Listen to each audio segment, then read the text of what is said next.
রাজধানীর ফিলিং স্টেশনগুলোতে কি অবস্থা তা আপনাদের একটু জানাতে চাই। পরিবাগে একটি পাম্পে আছেন আমাদের সহকর্মী লামিয়া তিথি, যাচ্ছে তিথির কাছে। তিথি, গত কয়েকদিনের মতো রাতে বেশ লম্বা সারি ছিল পাম্পগুলোতে, সকালবেলার পরিস্থিতি কেমন দেখছেন একটু জানাবেন আমাদের। জুবাই যেমনটা বলছিলেন যে গত রাতে কিন্তু বেশ দীর্ঘ লাইন ছিল, ঠিক তার ব্যতিক্রম কিন্তু একদমই না। আমি যদি দেখাই যে এখানে কিন্তু যে দীর্ঘ সারি, তেল নেওয়ার যে দীর্ঘ সারি সেটি কিন্তু এখনও রয়েছে। রাজধানীর ফিলিং স্টেশনগুলো কিন্তু জ্বালানি তেলের জন্য দীর্ঘ লাইনটা আজ সকাল থেকে আছে। আমরা আসার পরে কিছু মানুষের সাথে কথা বলেছিলাম, তারা কিন্তু আমাদের জানিয়েছিল যে হচ্ছে কেউ কেউ ফজরের নামাজ পড়ে কিংবা কেউ কেউ সেহরির পরপরই কিন্তু এসে এখানে লাইন দিয়েছে।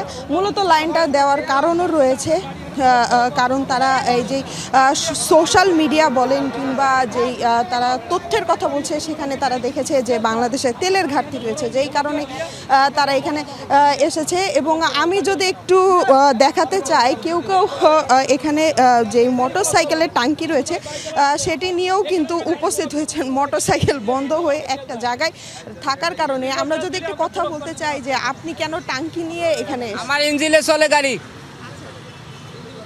ট্যাঙ্কিতে তেল বিক্রি করে, এর জন্য ট্যাঙ্কি ওই না ফার্দার করবেন আমার ওই যে গাড়ি যদি থাকে গাড়ি নিয়ে আসে। আচ্ছা, এখানে যেমনটি দেখছেন এক একজন এক এক ধরনের অভিযোগ করছে। কেউ বলছে যে ট্যাঙ্কি নিয়ে এসে শুধুমাত্র তেল বিক্রি করার জন্য কেউ কেউ এসেছে। তবে আমরা সকাল থেকে এখানে রয়েছি এবং সকাল থেকে বিভিন্ন কয়েকটি পাম্প দেখেছি এবং তারা কিন্তু বলছিল যে যেই তেল তারা কিন্তু বলছিল যে তেল মজুদ রেখে অবৈধভাবে তেল মজুদ রাখছে এবং যারা ক্রেতা এবং তারা কিন্তু বলছিল যে এই তেল মজুদ না রাখার জন্য, যদি তেল মজুদ না রাখতো তাহলে হয়তো বা কিছুটা এই সংকট কমতো। একই সাথে কিন্তু যেই জ্বালানি তেলের মজুদ স্বাভাবিক রাখতেই কিন্তু নিরবিচ্ছিন্নভাবে চেষ্টা করে যাচ্ছে সরকার, এবং সরকার কিন্তু বলছে যে এই গুজবে কান না দেওয়ার জন্য। এবং আজকে থেকে কিন্তু বাইকদের জন্য 5 লিটার করেও তেল দেওয়া হবে বলে আমরা জানতে পেরেছি।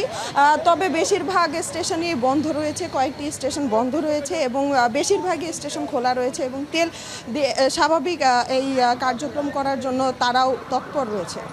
অসংখ্য ধন্যবাদ তিথি, আপনি থাকবেন সেখানে। আপনার মাধ্যমে পরবর্তী ঘন্টায় নিশ্চয়ই দর্শকদের বাড়তি করে আপডেট জানাবার চেষ্টা করব।